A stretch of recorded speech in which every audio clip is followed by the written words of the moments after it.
नमस्कार बंधुओं, आज हम जो कथा लेकर आए हैं यह कथा एक कन्या की है जो बड़ी होकर ताड़का नामक राक्षसी बनी। अब आप सोच रहे होंगे कि एक कन्या राक्षसी कैसे बन गई होगी और उसमें इतना बल कहाँ से आया होगा और वह किसकी पुत्री होगी, वह किस कारण से राक्षसी बनी होगी। बंधुओं, ताड़का इतनी क्रूर राक्षस थी, जिस घने जंगल में वह रहती थी वहां पर पशु पक्षी भी नहीं रहते थे। ताड़का का शरीर इतना भयंकर था कि वह 2 कोस के एरिया में फैला रहता था। वह मनुष्यों के साथ पशु पक्षियों को भी अपना भोजन बनाती थी। तो चलिए हम जानते हैं ताड़का के रहस्यमय जीवन के बारे में। तो इस प्रसंग को अंत तक पूरा जरूर सुनिए।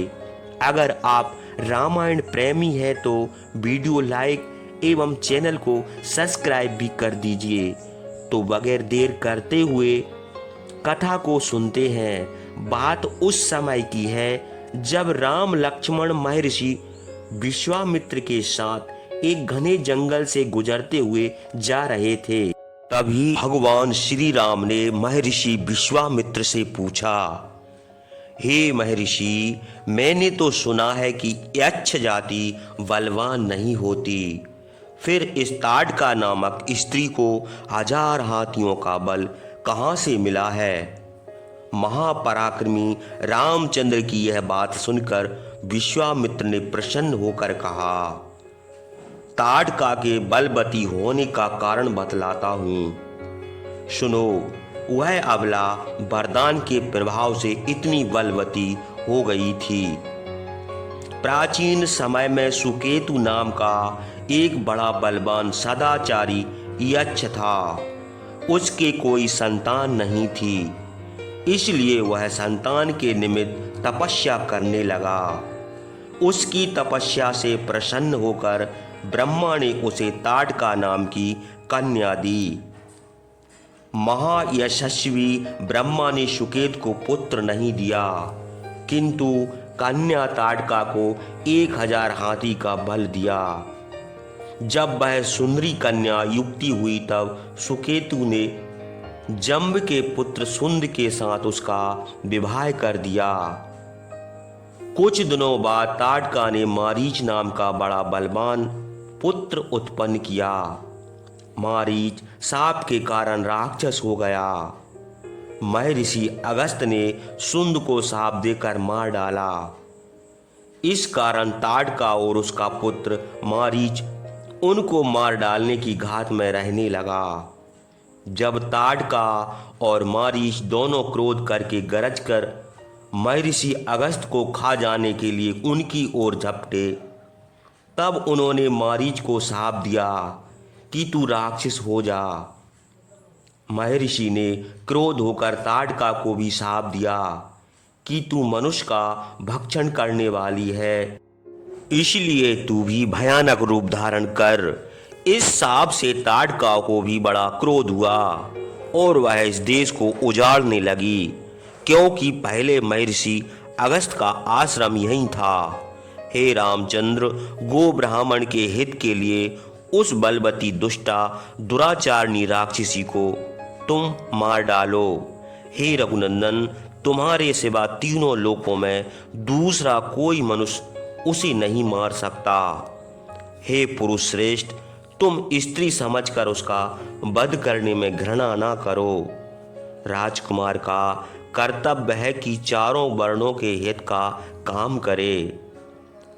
प्रजा की रक्षा के लिए राजा को दयालुता, निर्दयता, पाप और अपराध सब तरह के काम करने चाहिए। राजाओं का यह सनातन धर्म है। इसलिए हे रामचंद्र, इस अधर्मनी राक्षसी को तुम मार डालो। सुना जाता है कि विरोचन की कन्या मंथरा पृथ्वी का विनाश कर देना चाहती थी, उसे इंद्र ने मार डाला। शुक्र की माता ने दानवों के अनुरोध से इंद्र को मार डालना चाहा था, भगवान विष्णु ने उसे मार डाला। इसी प्रकार और भी अनेक राजपुत्र और श्रेष्ठ पुरुषों ने अधर्म करने वाली स्त्रियों का वध किया है। यदि तुम भी स्त्री वध का घृणा छोड़कर मेरी आज्ञा से ताड़का को मारो। महर्षि विश्वामित्र के यह उत्साह बढ़ाने वाले वचन सुनकर रघुकुल तिलक रामचंद्र ने हाथ जोड़कर कहा, भगवान चलते समय पिताजी ने वशिष्ठ आदि गुरुजनों के सामने मुझसे कहा था, बेटा कुशिक तनय विश्वामित्र तुमको जो आज्ञा दें तुम उस पर कुछ विचार किए बिना वही करना। यदि पिताजी की आज्ञा और उनके आदेश का गौरव, इन दो कारणों से मैं आपकी आज्ञा का पालन अवश्य करूंगा। मैं गो ब्राह्मण के हित के लिए और देश की भलाई के लिए ताड़का को अवश्य मारूंगा। यह कहकर रामचंद्र हाथ में धनुष लेकर चारों दिशाओं को प्रतिध्वनित करते हुए टंकार करने लगे। टंकार के शब्द से वन के जीव जंतु चकित और भयभीत हो गए। राक्षसी ताड़का घबराकर और कुपित होकर जिधर से वह शब्द आया था उसी ओर बड़े वेग से दौड़ी। तब महापराक्रमी रामचंद्र ने उस भयानक मुख वाली भयंकरी राक्षसी को देखकर लक्ष्मण से कहा, देखो इस यक्षिणी का भारी डील डोल कैसा भयानक है। इसको देखकर डरपोक और साहसी सभी के हृदय कांप उठते होंगे। मैं इस पापनी मायाविनी का नाक कान काटकर इसे दूर से ही भगा दूंगा।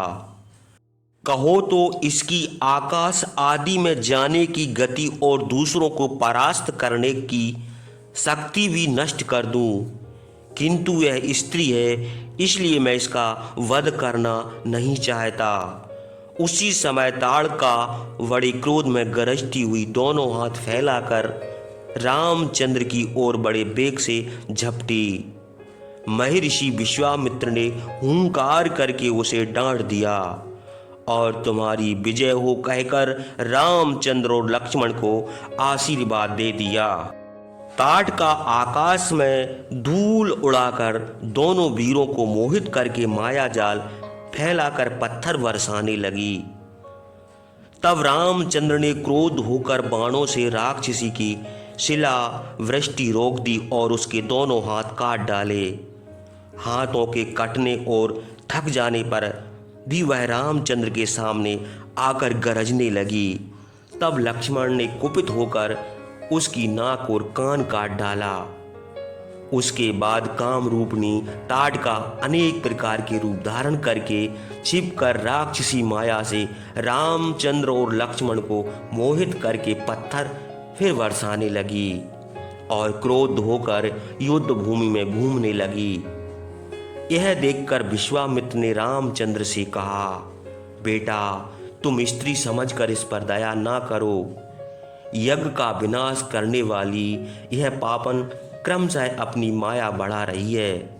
निशाचर लोग संध्या होने पर बड़े बलवान हो जाते हैं, इसलिए संध्या होने से पहले ही इसे मार डालो। ताड़का उस समय अंतर ध्यान हो गई थी।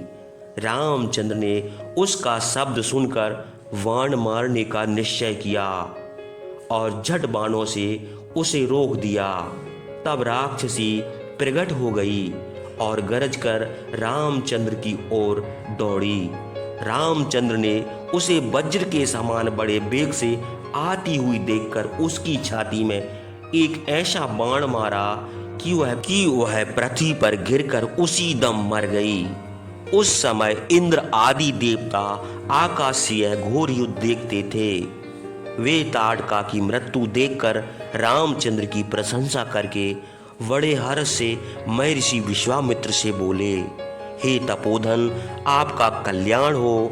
हम लोग इस राक्षसी की मृत्यु से बड़े प्रसन्न हुए।